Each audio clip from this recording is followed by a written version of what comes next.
కృపగల దేవుడు మన ప్రభు అయిన యేసయ్య పరిశుద్ధ నామంలో కూడి వచ్చిన మీ అందరికీ నా హృదయపూర్వకమైన వందనాలు తెలియజేస్తున్నాను. కొద్ది నిమిషాలు దేవుని వాక్యాన్ని ధ్యానం చేసుకుందాం. పరిశుద్ధ గ్రంథం నుండి 121వ కీర్తన 1-2 వచనాలు చదువుకుందాం. 121వ కీర్తన 1-2 వచనాలు. కొండల తట్టు నా కన్నులెత్తుచున్నాను, నాకు సహాయము ఎక్కడి నుండి వచ్చును, అది యెహోవా వలనే కలుగును. ప్రార్థన చేసుకుందాం. ప్రభా, మీకు వందనాలైనా ఈ దినం మీరు మాకు అనుగ్రహించిన ఈ లేఖనాన్ని బట్టి స్తోత్రాలు. ప్రభా, ఈ లేఖనాన్ని నీ బిడ్డలకు వివరించే అంత జ్ఞానం నాకు లేదు. మీ సిలువ చాటు నన్ను మరుగుపరిచి నీ మాటలు మాకు వినిపించి వాటిని అనుసరించి నడుస్తూ మీ మేలులు పొందులాగున సహాయం నుంచి సహకరించి మహిమ పొందుకొనమని మా ప్రభు అయిన యేసయ్య పరిశుద్ధ నామంలో అడిగి వేడుకొనుచు ప్రార్థిస్తున్నాను మా పరమ తండ్రి, ఆమేన్. ప్రియమైన దేవుని బిడ్డలారా, చదవబడిన వాక్య భాగంలో భక్తుడంట ఉన్నాడు కదా, కొండల తట్టు నా కన్నులెత్తుచున్నాను, నాకు సహాయము ఎక్కడ నుండి వచ్చును అంటూ ప్రశ్నేసి దానికి సమాధానం కూడా ఆయన చెప్తున్నాడు. ఎక్కడ నుండి వస్తుంది? కొండల తట్టు నా కన్నులెత్తుచున్నాను, నాకు సహాయం ఎక్కడి నుండి వచ్చునని ప్రార్థన చేస్తూ ఆ సహాయము ఎవరి వలన కలుగుతుందని చెప్తున్నాడు? యెహోవా వలనే నాకు సహాయము కలుగును. హల్లెలూయా చెప్పండి, హల్లెలూయా. మనం అనుకుంటుంటాం మన బంధువుల ద్వారా లేదా ఒక అధికారుల ద్వారా ఎవరి ద్వారానో మాకు సహాయం పొందుతుందని. ఈ లోకంలో ఆయా ప్రయాసాలు మనం పడుతూ ఉంటాం. కానీ భక్తుడు అంటూ ఉన్నాడు కదా, నాకు సహాయము ఆయన వల్లనే కలుగుతుందని. ఎలాగ కలుగుతుంది? మనుషులు కదా, భూలోకంలో మనం జీవించున్నాం, మనుషులు కదా మనకు సహాయపడేది. ఏదో ఆర్థికం కావాలి, ఎవరన్నా అప్పు కావాలంటే వెళ్ళి ఆయన అడుక్కొని తెచ్చుకుంటాం. లేదా ఏదన్నా ఒక పిల్లలకు సీటు కావాలంటే ఒక మాట చెప్పండి అయ్యగారు, పిల్లలు మా సీట్లో ఆ పలానా కాలేజీలోను స్కూల్లోను జాయిన్ చేయాలంటుంటాం. ఇలాగున సహాయము మనుషులు చేస్తున్నారు కదా, మరి దేవుడే చేస్తాడంటాడేంటి ఈయన? ప్రియమైన దేవుని బిడ్డలారా, ఎలాగూ చేస్తాడు అని అంటే, యేసయ్య నువ్వు ప్రార్థన చేసే నాకు అప్పు ఉంది, 1,00,000 రూపాయలు వేయమంటే మూట ఏమో వేయడు. నీకు తీర్చుకునే మార్గాన్ని ఆయన ఏర్పాటు చేస్తాడు. ఆ సహాయం ఇతరుల ద్వారా కలిగించేటట్లుగా వారిని ప్రేరేపించి ఆ సహాయం మనం పొందుకునేటట్లుగా ఉంటుంది. అందుకనే కీర్తనకారుడు అంటాడు, యాకోబు, ఎవరికి యాకోబు దేవుడు సహాయకుడగునో, ఎవడు తన దేవుడైన యెహోవా మీద ఆశ పెట్టుకున్న వాడు ధన్యుడు అని. ఇదే కీర్తనకారుడు అంటున్నాడు 146వ కీర్తన 5వ వచనం. అది ఇప్పుడు నేను చదివిన వాక్య భాగం. ఎవరికి యాకోబు దేవుడు సహాయకుడగునో, ఎవడు తన దేవుడైన యెహోవా మీద ఆశ పెట్టుకొనునో వాడు ధన్యుడు. యాకోబు దేవుడే మనకు సహాయకుడు. చూడండి, గిద్యోన్ని మనం చూసాం, చాలాసార్లు మీకు వాక్యంలో చెప్పాను. పరాక్రమం కలిగిన బలాఢ్యుడే. శత్రువులు వచ్చారు, భయపడి గానుగు చాటున కూర్చొని గోధుమలు దుల్లకొట్టుకుంటున్నాడు. దేవుడే తన దూతను పట్టి, పరాక్రమం కలిగిన బలాఢ్యుడా, ఏంటి నువ్వు ఎలా ఉన్నావు? దేవుడు నీకు ఎందుకు పరాక్రమం ఇచ్చాడు? నీ ప్రజలకు సహాయం చేసి వారికి జయాన్ని చేకూర్చవలసిన వాడివి, ఇలా కూర్చున్నావేంటి అని అడిగాడు. అడిగితే ఆయన అంటాడు, దేని సహాయము చేత నేను ఇశ్రాయేలుకు జయాన్ని చేకూర్చను అని అన్నాడు. దేవుని దూతే స్వయంగా వచ్చి మాట్లాడుతున్నా బలవంతుడే, పరాక్రమం కలిగిన బలాఢ్యుడే గానుగు చాటు నుంచొని దేని సహాయం? దేవుణ్ణి మరిచాడు. తనకి బలాన్ని పరాక్రమాన్ని ఇచ్చిన దేవుణ్ణి మరిచాడు. దేని సహాయం అంటున్నాడు. దేవుడు అప్పుడు దూత అంటది, ఒకే మనుషుని నువ్వు కొట్టి చంపినట్లుగా ఇంతమంది శత్రువును నువ్వు జయిస్తావు అన్నాడు. అంత పరాక్రమం కలిగిన బలాఢ్యుడు భయపడి దేవుని సహాయాన్ని కోరుకోవలసిన వాడు గానుగు చాటును కూర్చున్నాడు. కనాను స్త్రీ ఒక ఆమె ఉంది. తన బిడ్డకి దురాత్మ పట్టుకుంది. యేసు ప్రభు వారు మార్గ మధ్య గుండా వెళ్తున్నాడు. ఏమేం చేసింది? గబగబా వెళ్ళి, అయ్యా ప్రభా నాకు సహాయం చేయి. 15వ అధ్యాయం మత్తయి సువార్త 25వ వచనం చూడండి ఒకసారి. అక్కడ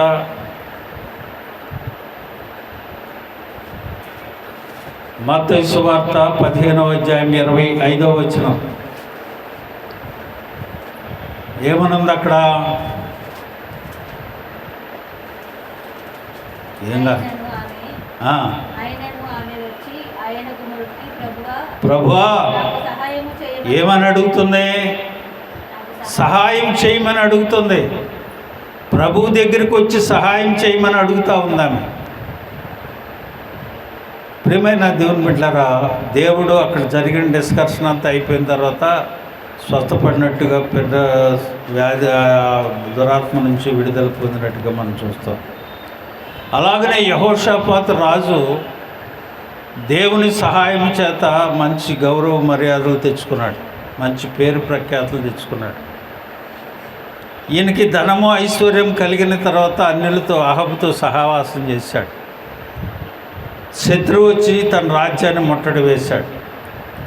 అప్పుడు దేవుని సన్నిధికి వెళ్ళి ప్రార్థన చేసి దేవుని సహాయాన్ని కోరుకొని పొందుకొని జయం పొందినట్లుగా మనం చూస్తాం.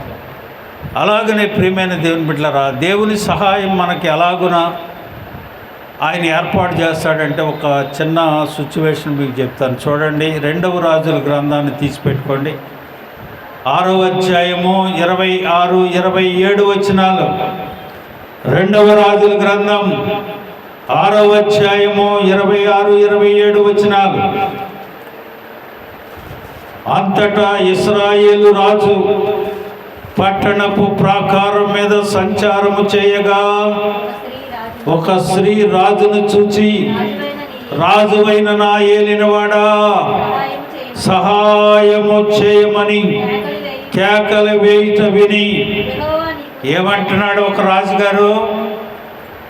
యెహోవా నీకు సహాయము చేయనిదే నేనెక్కడి నుండి నీకు సహాయము చేయుదును? కళ్ళములో నుండి అయినను ద్రాక్ష గానుగులో నుండి అయినను దేనినైనను ఇచ్చి సహాయము చేయ వల్లపడదని చెప్పాను. హల్లెలూయా చెప్పండి. హల్లెలూయా. షోమ్రోను మహాపట్టణం శత్రువుల చేత ముట్టడి వేయబడింది. ప్రజలు క్షామము చేత కరువు చేత పీడించబడతా ఉన్నారు. ఎంతగా పీడించబడతా ఉన్నారంటే ఇప్పుడు చదవబడిన లేఖన భాగంలో ఆ స్త్రీ వచ్చి రాజుగారికి చేసే కంప్లైంట్ సహాయం చేయమనేది ఏమిటంటే, ఆ క్షామకాలంలో తినటానికి తిండి లేని పరిస్థితులు, బయటకు వెళ్ళటానికి రాలేని పరిస్థితులు. వీళ్ళు ఏం చేశారంటే, ఇద్దరు స్త్రీలు కలిసి, ఇద్దరు స్త్రీలు బాలింతలే చిన్నపిల్లలు ఉన్నారు వీరికి. వీళ్ళిద్దరూ ఒక నిర్ణయానికి వచ్చారు. ఈరోజు నా పిల్లని వండుకుందాం, రేపు నేను పిల్లని వండుకుని తిందాం అన్నంత కరువు వచ్చింది. సరే, ఒక పిల్లోడిని చంపుకుని ఒక అమ్మాయి వీళ్ళిద్దరు తినేశారు. మరుసటి రోజు రెండో వాడిని చంపుకొని తినాలి. ఆ తెల్లారి అమ్మ నిన్న నా పిల్లోడిని చంపుకొని తిన్నాం కదా, రేపు ఇప్పుడు నీ బిడ్డను చంపుకొని తిందామని అంటే వీలు పడతాను. ఈ తగువును తీసుకొని దేవుడు రాజుగారి దగ్గరికి వచ్చింది ఈ అమ్మాయి. ఏమిటి నీ సహాయం? వినలేదు ఇంకా. దేవుడే నీకు సహాయం చేయాలి, నేనేం చేయలేను. కళ్ళంలో నుంచి ఏమైనా నీకు ఇవ్వటానికి వల్లపడే పరిస్థితి లేదు. శత్రువు అంత ముట్టడి వేశారు. కనుక ప్రియమైన దేవుని బిడ్డలారా, అంతటి క్షామకాలంలో ప్రజలు ఉండిపోయారు. ఆ షోమ్రోను మహాపట్టణం బంధించబడి ఉంది. శత్రువులు ముట్టడి వేశారు. ఏం చేయాలో తెలియని పరిస్థితిలో రాజు ఉన్నాడు. రాజు ఉంటే ఒక దైవజనుడి దగ్గరికి వెళ్ళి, అసలు ఏంటి మనకి దుస్థితి, ఒకసారి దేవుని యొక్క విచారణ చేసి మన పరిస్థితి ఏంటో కనుక్కోమని చెప్పాడు. ఈయన ప్రార్థన చేశాడు దేవుడికి. దేవుడు ఏమన్నాడంటే, రేపు ఈ పాటికి షోమ్రోను మహాపట్టణంలో ₹1 మాణిక్యులు సున్నిపిండి దొరుకుతుంది. మీకు సమృద్ధి అయిన ఆహారం రేపు ఈ పట్టణంలో మీకు దొరుకుద్ది అని చెప్పాడు దేవుడు అని చెప్పాడు. రాజుగారు వెనకాల ఒక ఆయన వచ్చాడు.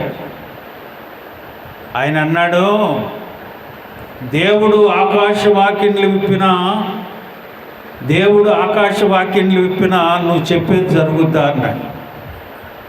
దేవుని సన్నిధిలో ప్రార్థన చేసి చెప్పాను, అందరూ ఆ సమృద్ధి అయిన ఆహారాన్ని తింటారు కానీ నువ్వు మాత్రం తినవన్నాడు. హల్లెలూయా చెప్పండి. దేవుని మాటను విన్నట్లా రాజుగారేమో దైవజనుడి దగ్గర విచారించడానికి వచ్చాడు. వెనకాల వచ్చినాడు, అంటాడు, దేవుడు ఆకాశ తూములు విప్పినా కానీ ఆకాశం నుంచి పంపించినా ఇది జరుగుద్దా? దేవునికి అసాధ్యమైంది ఏమన్నా ఉందండి? ఏమీ లేదు. అసాధ్యాన్ని సుసాధ్యం చేయగలిగిన దేవుడు మన దేవుడు. హల్లెలూయా. ఇది జరగదు అనుకున్న దాన్ని జరిపించి తీర్చే దేవుడు నీ దేవుడు. ప్రియమైన దేవుని బిడ్డలారా, ఎలాగున జరుగుతూ ఉన్న కాలంలో ఏం చేయాలో తెలియని పరిస్థితి. ఈ పట్టణానికి, షోమ్రోను పట్టణానికి బయట ఒక 4 కుష్ఠరోగులు అడుక్కుంటున్నారు. లోపలికి వెళ్ళటానికి లేదు, బయటికి రావటానికి లేదు. పట్టణానికి వెలుపులు ఉండాలి కుష్ఠరోగులు. అయ్యా, మనం అడుక్కుంటానికి మనుషులు రావట్లేదు, రాకపోకలు లేవు, ఆహారం లేదు, క్షామకాలం పరిస్థితుల్లో ఇలాగుంది. కాబట్టి మనం వెళ్ళి పక్కన ఊర్లో అక్కడికి వెళ్ళి ఉందాం, కనీసం ముద్దైనా మనకు దొరుకుద్ది, చస్తే అక్కడన్నా చద్దామని ఈ 4 మనుషులు కలిసి ఆ పక్క గ్రామానికి వెళ్ళేటప్పటికి అక్కడ ఎవరు ఏం కనపడతలా. దేవుడు ఎంత అద్భుతమైన కార్యం చేశాడంటే, ఆ పట్టణంలో ఉరుములు మెరుపులు కురిపించేస్తే షోమ్రోను పట్టణస్తులు అందరూ కలిసి పక్కన రాజులందరినీ పోగేసుకొని మన మీదకి వస్తున్నారేమో, వీళ్ళంతా ఊరు విడిచి బయటికి వెళ్ళి దాక్కున్నారు. ఈ 4 కుష్ఠరోగులు వెళ్ళి చూసేటప్పటికి పట్టణంలో ఎవరు కనిపించట్లా మనుషులు. ఆహారం మాత్రం సమృద్ధిగా ఉంది. వీళ్ళు తిన్నారు, కొంత తీసుకుని వచ్చారు. ఈ వార్త రాజుగారికి తెలియజెప్తే ఏం చేద్దాం చూద్దాం అని రాజుగారికి తెలియజేశారు ఈ వార్త. ఆయా పట్టణంలో మనుషులు ఎవరు లేదు, సమృద్ధి ఉంది. కానీ రాజు అనుకున్నాడు, మనల్ని పట్టుకోవటానికి వీళ్ళు ఏమైనా ప్లాన్ వేశారేమో, కొంతమందిని పంపించి చూద్దామని కొంతమందిని పంపించాడు. అక్కడికి వెళ్ళేటప్పటికి నిజమే, ఈ కుష్ఠరోగులు చెప్పినట్లుగా అక్కడ ఎవరు లేరు కానీ సమృద్ధి ఉంది. అంతా తీసుకొని ఇంకా రాజుగారికి చెప్పి అక్కడ ఉన్న ఆ పట్టణంలో ఉన్నంత సమృద్ధిని తీసుకొచ్చి ఇంట్లో పెట్టుకున్నారు. దేవుడు ఏం చేశాడు? దేవుడు ఏం చెప్పాడు? రేపు ఈ వేళకి షోమ్రోను మహాపట్టణంలో గుమ్మం దగ్గర ప్రజలందరూ సమృద్ధి అయిన ఆహారాన్ని భుజిస్తారని చెప్పాడు. హల్లెలూయా. ఎవరి సహాయం చేత దేవుడు సమృద్ధినిచ్చాడు చూడండి. కుష్ఠరోగులు, ఊరి వెలుపల ఉన్నవారు, నలుగురిలో తిరగలేని వారు, వారి ద్వారా సమాచారాన్ని ఇచ్చి దేవుడు వారి ద్వారా సహాయాన్ని పొందాడు. ప్రియమైన దేవుని బిడ్డలారా, నువ్వు అనుకుంటున్నావేమో, ఎవరు చేస్తారండి, ఎవరు లేరు, మాకెవరు అండాదండ లేరండి అని అనుకోవటానికి వీల్లేదు. దేవుడే మనకు సహాయకుడు. ఏమంటుంది వాక్యం? ఎవరికి యాకోబు దేవుడు సహాయకుడగును, ఎవడు తన దేవుడైన యెహోవా మీద ఆశ పెట్టుకును వాడు ధన్యుడు. హల్లెలూయా. ప్రియమైన దేవుని బిడ్డలారా, ఈ దినం దేవుని యొక్క సహాయాన్ని మనం పొందుకోవాలి అని అంటే ఒక 7 విషయాలు చెప్పి నేను ముగిస్తాను. ఎంత సహాయం పొందుకున్న ఎందరు వ్యక్తులు పరిశుద్ధ గ్రంథంలో మనం చూసాం కదా. మనం కూడా దేవుని సహాయాన్ని పొందుకోవాలి అని అంటే మనం ఏం చేయాలి చూడండి. దేవుడు 46వ కీర్తన 1వ వచనాన్ని చూడండి. దేవుడు మనకు ఆశ్రయం దుర్గమునై ఉన్నాడు. చూడండి, 46వ కీర్తన 1వ వచనం.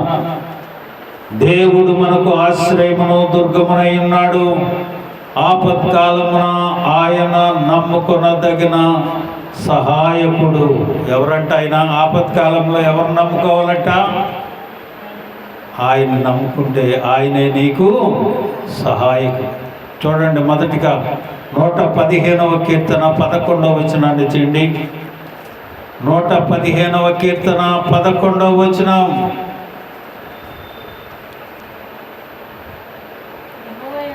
యెహోవా యందు భయభక్తులు గలవారలారా, యెహోవా యందు నమ్మికయుంచుడి, ఆయన వారికి సహాయము. హల్లెలూయా చెప్పండి. ఎవరికి సహాయకుడు ఉన్నాడట?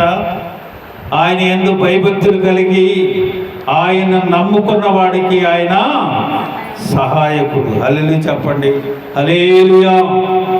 దేవుని యందు భయభక్తులు విడిచిపెట్టకుండా ఆయన యందు నమ్మిక ఉంచి దేవుడు నాకు ఈ సహాయము చేస్తాడని నిశ్చయతతో దేవుని సన్నిధిలో ఉంటే దేవుడు నీకు తప్పకుండా సహాయం చేసి నడిపిస్తాడు. ప్రియమైన దేవుని బిడ్డలారా, దేవుణ్ణి నమ్ముకోవాలి, ఆయన యందు భయభక్తులు కలిగి ఉండాలి. దేవుడు తప్పక నీకు సహాయం చేసి నిన్ను నీ కుటుంబాన్ని అభివృద్ధి పదంలో నడిపిస్తాడు. తర్వాత రెండవదిగా చూడండి, కీర్తనల గ్రంథము 28వ కీర్తన 7వ వచనం. కీర్తన 28:7. నా హృదయము ఆయన యందు నమ్మిక ఇచ్చెను కనుక నాకు సహాయము కలిగెను. ఏమండి, పైన చెప్పాడుగా నమ్మిక ఉంచమని, భయభక్తులు కలిగి నమ్మిక ఉంచమండి. అయితే హృదయములో నమ్మిక ఉండటం అందరికి ఉంటుంది, కానీ దేవుని వాక్యం అంటుంది నా హృదయము ఆయన యందు నమ్మిక ఇచ్చెను కనుక నాకు సహాయం కలిగెను. హల్లెలూయా. పూర్ణ హృదయముతో, పూర్ణాత్మతో, పూర్ణ బలముతో, పూర్ణ మనస్సుతో ఎవరైతే ఉంటారో, ఆయన్ని సేవిస్తారో, ఆయనకి తప్పకుండా వారికి దేవుడు సహాయము చేస్తాడన్న వాళ్ళు దేవునికి స్తోత్రం చెప్పండి, హల్లెలూయా.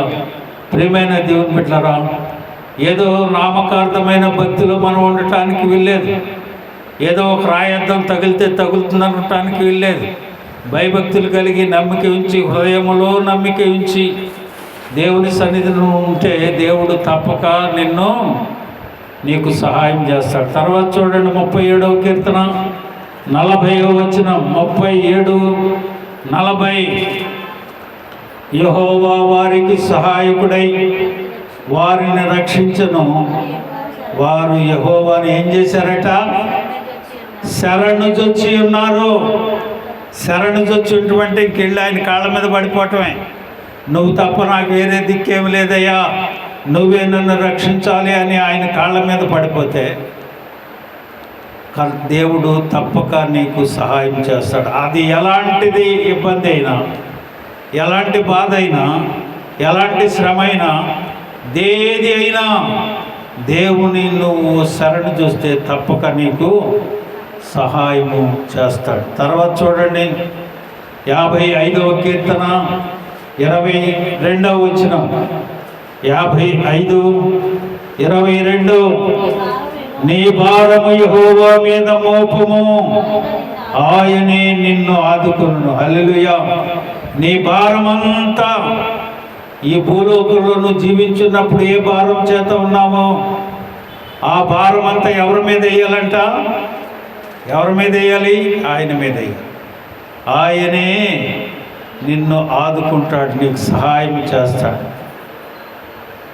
ఒకరోజు ఒక సేవకుడు కలిసి ఎక్కడో మీటింగ్కి వెళ్ళి కారులో వస్తూ ఉన్నాడట.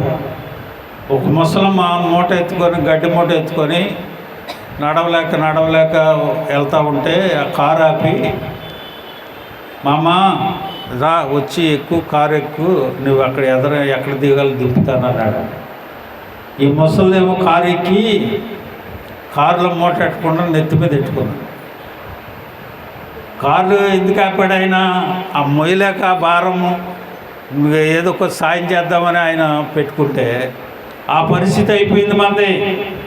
దేవుడే నీకు సహాయకుడిగా ఉంటానంటే లేదు నాది నేనే మోస్తాను అన్నట్టు మన భారం మనమే నెత్తి మీద పెట్టుకొని మోసుకున్న పరిస్థితిలో ఉన్నాం. నీ భారం యెహోవా మీద మోపు, ఆయనే నీకు సహాయకుడిగా ఉండి ఆ భారాన్ని తీసివేస్తాడు. తర్వాత చూడండి, 46వ కీర్తన 5వ వచనం. 46:5.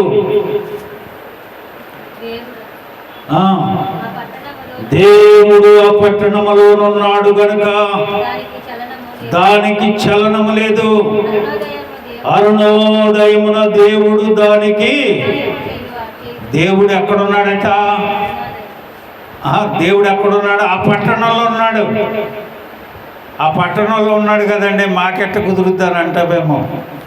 2-3 నా నామమున ఎక్కడ స్తుతిస్తారో అక్కడ ఉంటానని చెప్పాడు దేవుడు.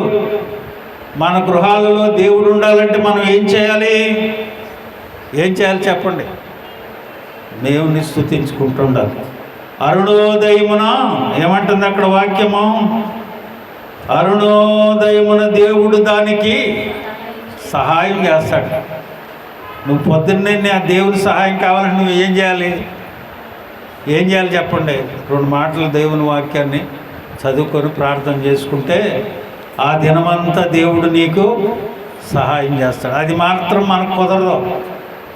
దేవుని సన్నిధిని మనం వెతకం, దేవుని సన్నిధిని ఆయన సహాయాన్ని మనం కోరుకోం. దేవుడు ఇక్కడ ఉన్నాడన్న సంగతిని విస్మరిస్తాం. దేవుడు ఆ పట్టణంలో ఉన్నాడు కనుక, దేవుడు ఆ ఇంటిలో ఉన్నాడు కనుక ఆయనకి సహాయం కలిగను అరుణోదయము నుంచి. మనం ఏం చేయాలి? ఈ చిన్న లాజిక్ మనకు తెలియక ఏవో చేస్తూ ఉంటాం. మనం ఏదో తల కింద బైబిల్ పెట్టుకొని పడుకుంటే సహాయం దొరకదో. అరుణోదయమున లేచి దేవుని సన్నిధిలో నువ్వు వాక్యం చదువుకొని ప్రార్థన చేస్తే దానికి సహాయము దొరుకుతుందని దేవుని వాక్యం అంటారు. ప్రియమైన దేవుని బిడ్డలారా, ఈ ఉదయకాల సమయం దేవుని వాక్యాన్ని వింటున్న నీవు దేవుని సహాయాన్ని కోరుకుంటే దేవుడు ఏ రీతిగా నీకు సహాయపడతాడో ఈ ఉదయం మాట్లాడుతూ ఉన్నాడు. ఆ సహాయం కొరకు నువ్వు అంగలార్చు, సహాయం కొరకు ప్రార్థించు, సహాయం కొరకు నువ్వు దేవుని సన్నిధిని మెదకు, నీ హృదయాన్ని దేవునికి అర్పించు. హృదయంలో నమ్మిక, మామూలుగా నమ్మటం కాదు, హృదయంలో నమ్మిక, దేవుని యందు భయభక్తులు, అలాగనే దేవుని శరణు చొచ్చి నీ భారం ఆయన మీద మోపి ఆయన నీ ఇంటిలో నీ పట్టణంలో ఉండులాగను నువ్వు ప్రార్థించగలిగితే దేవుడు సహాయం చేస్తాడు. రోమాపత్రిక 8వ అధ్యాయము 26వ వచనం. రోమాపత్రిక 8:26. అటువలే ఆత్మయు మన బలహీనతను చూసి సహాయము చేయించున్నాడు. ఆత్మ ఏం చేస్తుందట? ఏమండి? పరిశుద్ధాత్మ ఏం చేస్తున్నాడు? ఆత్మను నువ్వు పొందుకుంటే, దేవుని సన్నిధిలో నువ్వు ఆత్మను పొందుకుంటే ఆత్మ ఏం చేస్తుందట? ఎలాగున నీకు ప్రార్థన చేయవలనో తెలియదు గనక ఉచ్చరింప సఖ్యము కాని మూలుగులతో ఆత్మ తానే మన పక్షముగా విజ్ఞాపన చేస్తున్నాడు. హల్లెలూయా చెప్పండి, హల్లెలూయా. నువ్వు ఆత్మను పొందుకొని ఉంటే ఆ ఆత్మ తానే నీ పక్షంగా తండ్రికి విజ్ఞాపన సహాయం చేస్తూ ఉన్నాడు. ప్రియమైన దేవుని, ఇన్ని రీతులుగా దేవుడు నీకు సహాయకుడిగా ఉంటే దేవుని సన్నిధిలో నువ్వు ఆయన్ని ఆరాధించకుండా, నీ భారం ఆయన మీద వేయకుండా, ఆయన మీద భయభక్తులు కలిగి ఉండకుండా, ఆయన నమ్మకం ఉండించకుండా, శరణ చొచ్చి ఉండకుండా, సహాయం కావాలని దేవుని సన్నిధిలో నువ్వు ప్రార్థిస్తే ఎలాగునా?